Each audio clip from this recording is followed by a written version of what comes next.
We got the devil's number in play here, 6666 SPX. We have a blow-off rally on our hands with the VIX getting an uptick here. So spot up, vol up market. Let's get into it here. Today is Monday, September 15, 2025. If you guys like the video, like the content, give it a like. Come find me on carnivoretrades.com for swing trading alerts, analysis, and a live day trading. We do have the sale live today. Just quick announcement. The course material is live. So those promo codes are on my pinned tweet on X. Right now, though, I am having some trouble getting the website, the active trader and swing trade sales. I've been dealing with support pretty much all day long.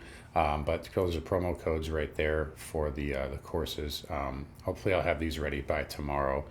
And speaking of tomorrow, if we don't get any volatility, there might not be a video, so we'll just see what happens. I doubt we will.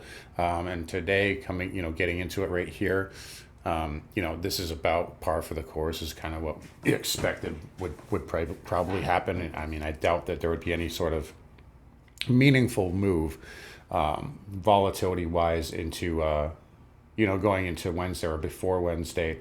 And speaking of volatility, though, interestingly enough, we definitely have a spot up vol up market, and I think that was the case once or twice last week too. I'm not even sure exactly what day, but I think the VIX was up. Yeah, it might have been the 10th, and and that was the day the market closed at a new all-time high. So we've seen that a couple of times here recently, and the thought here is like, well, what if it's just more fuel for squeezing? Yeah, usually when the market's down, that's the case, but when it's spot up, vol up at the end of a huge rally, just a little bit of a warning sign. That's all. Looking at the cues here, speaking of warning signs, we're up here, and we're up 9 in a row.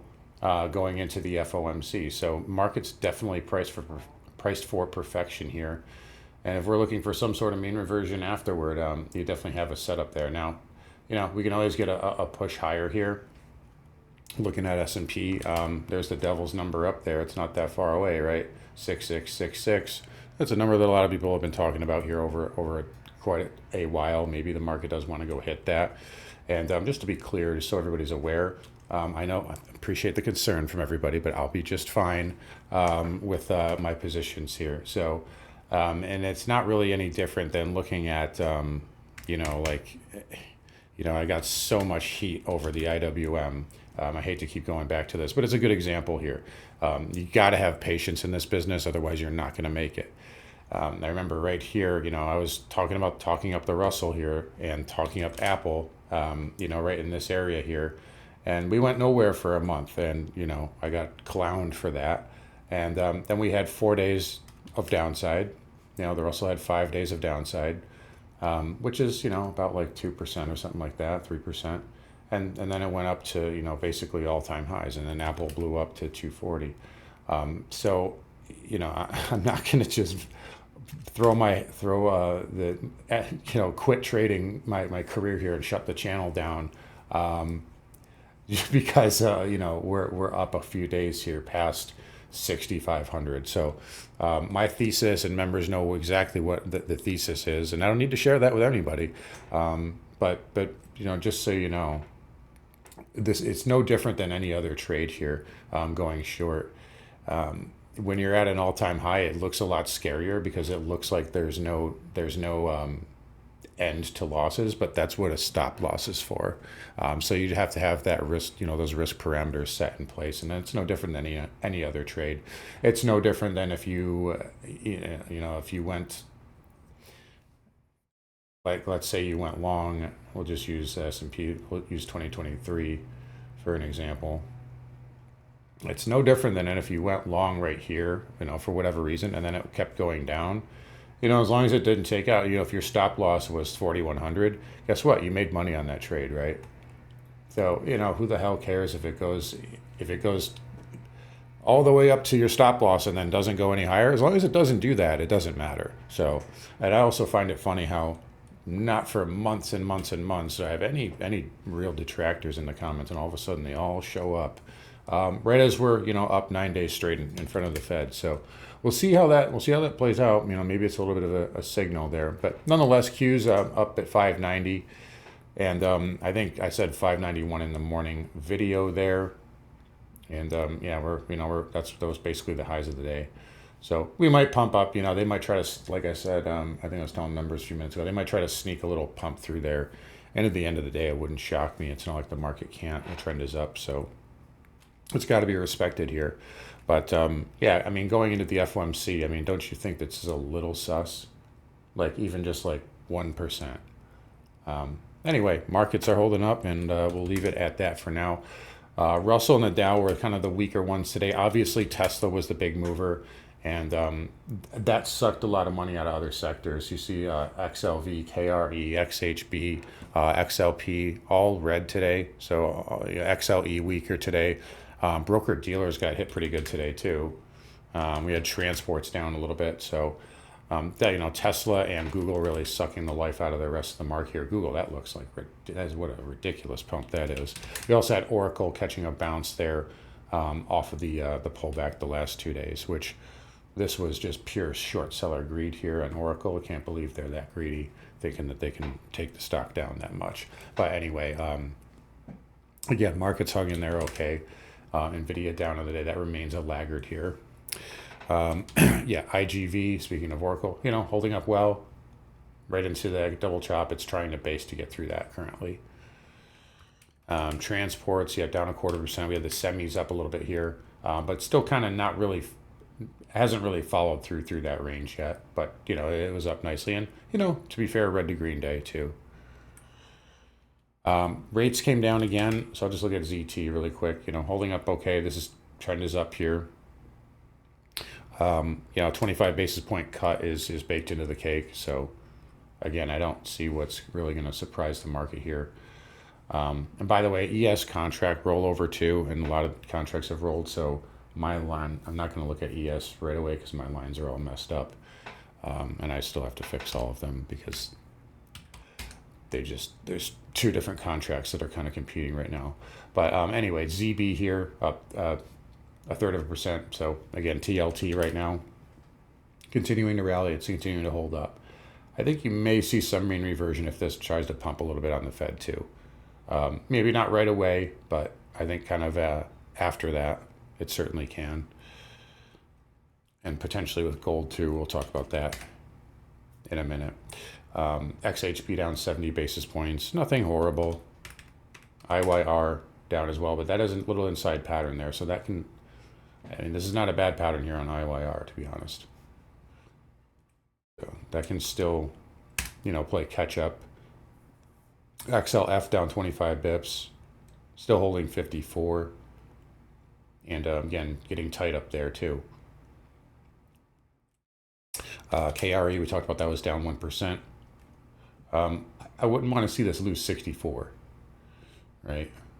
I'll get rid of this fib, even though I left it on there because it was such a beautiful fib. Look at that, 618 there from earlier this year, but not necessary to keep it on there now. But yeah, you can see 64 right there. I'd like it to, you know, you'd like it to hold that on a closing basis at least.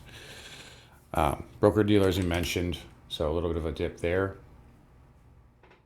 Back below the 20. Oil, yeah, neutral here. So again, tight range below 64. It's got to reclaim that to rally. Lower highs though. XLE on the other hand, it is down a little bit today, but you have higher lows. And that's what I like. I like the equity side better of oil right now. And OIH backing off too. Again, that 260 is so elusive. Dollar index was down, but it didn't really, it looks like it opened lower and it just went sideways all day. Again, after a dump here, you might see some short covering, but yeah, this is not a really strong pattern at all.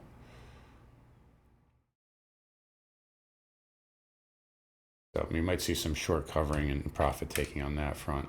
And gold here at fresh all-time highs. Again, I just don't love the idea of pumping straight into the Fed. I mean, you lose 3, 6, 9, 12, 15, 18 days.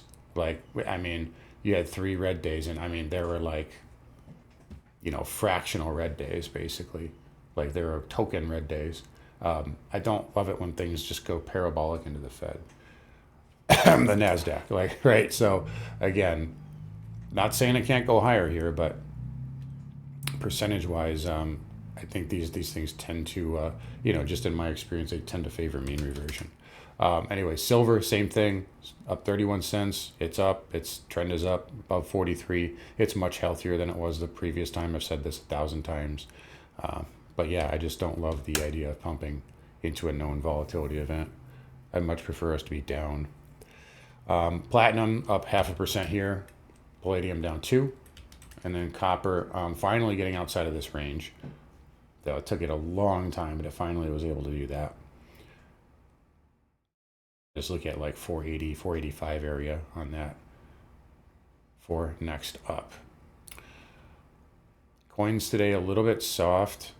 So they held up decently over the weekend. And then just kind of a little backed off today. So watch out here.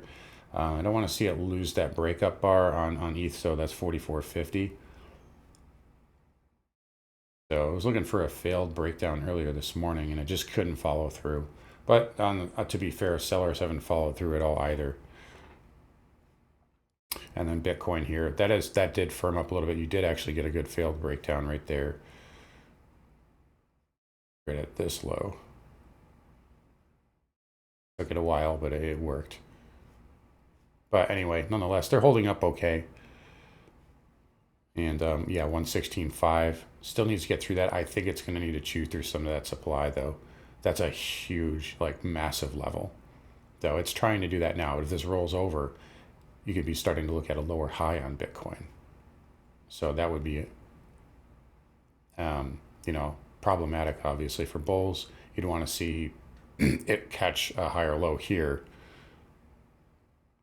Otherwise, you start to look at another lower low. But anyway, obviously.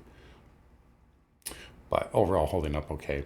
So there's, yeah, well, looks like they might try to sneak one in here. We got about 13 minutes left. I'm not going to make too much out of it here. But yeah, you know, market's holding up well. We'll see if we get up to that number. It's only 50 points away. We could easily get there after the Fed, you know, between 2:30 and 4 as well, to kind of get that last push.